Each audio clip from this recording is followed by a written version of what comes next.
Alright everybody, we have my co-host for today, DJ LaZZZY. I put him aside because he's also a producer and I wanted to get with him to talk about how he produces, how he makes his beats, and everything that you guys want to know at home. So thank you so much for coming, first of all, for being my co-host. Thank you so much. Thank you for having me. Thank you for having me.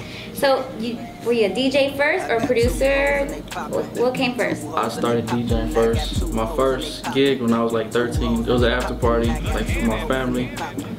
They had went out, came back to the house, and I was DJing like on some bullshit ass equipment.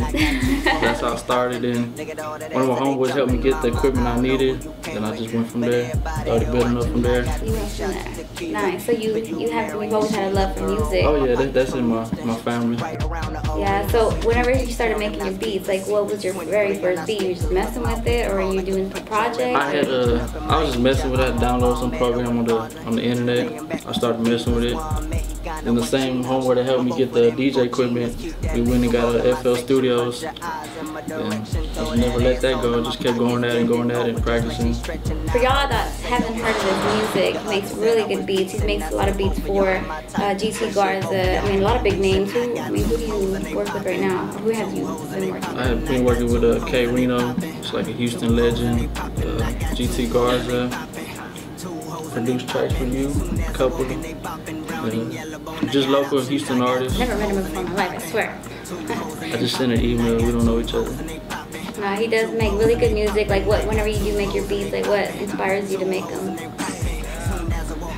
Depends how I'm feeling. I can't like just go into the studio and like make a certain track. You just gotta go in there like however I'm feeling. Yeah. Just start off with something basic, then I can just go from there. You have a lot of like, I know you did the club banger for GT, the two hoes and two hoes and I'm popping, or just two hoes? Just two hoes, and then I did Freebie for him.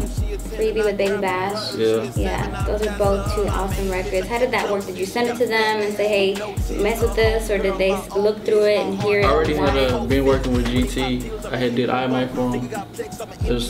He got a song called iMac, and then after that I sent him Freebie. Then we got in the studio, we fixed that up. And we just started working from there. I was always sending him tracks. He would always hit me up that talking about he needs tracks. Just keep sending him more tracks. And you do a lot of mixtapes. Tell me a little bit about the mixtapes. Like what makes you choose the songs that you put on your mixtapes? It's just got like I got a little crew. My homeboy helped me out, like pick the songs that we like, that think other people would like. And then we just go from there, and then I just host it, and then try to do like drop at least 2 mixtapes a month, like just for me, and then try to host like other people's mixtapes. Try to get my name out there more. What are your, I guess, you want to get your name out there. What do you envision right now, steps to take in order to do that? Just stay in the streets with the mixtapes, then I'm DJing at clubs, and then producing. Hopefully that gets me somewhere in the future. Do you have a lot of like artists that go up to you when you are DJing out there and say, hey, can you play my song or whatever?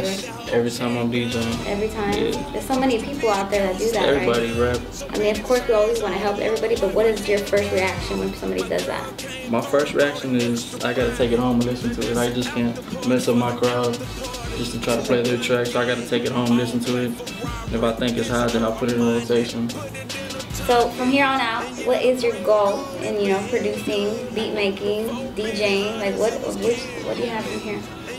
Try to work with as many artists as I can as far as producing and DJing. Try to get into the hottest clubs.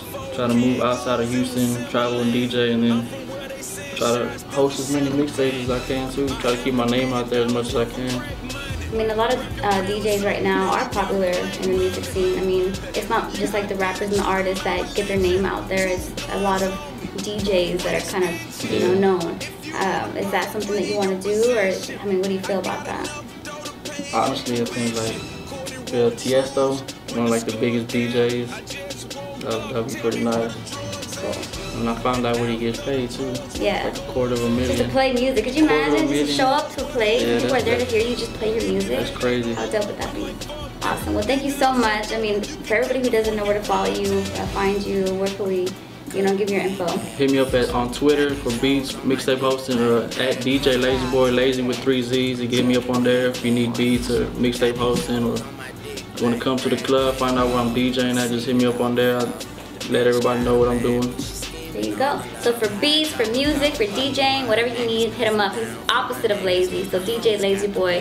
Here we go. Beat Finders TV. We out. I want to give a special shout out to my hairstylist that was on the show today. Her name is Monica Lucero.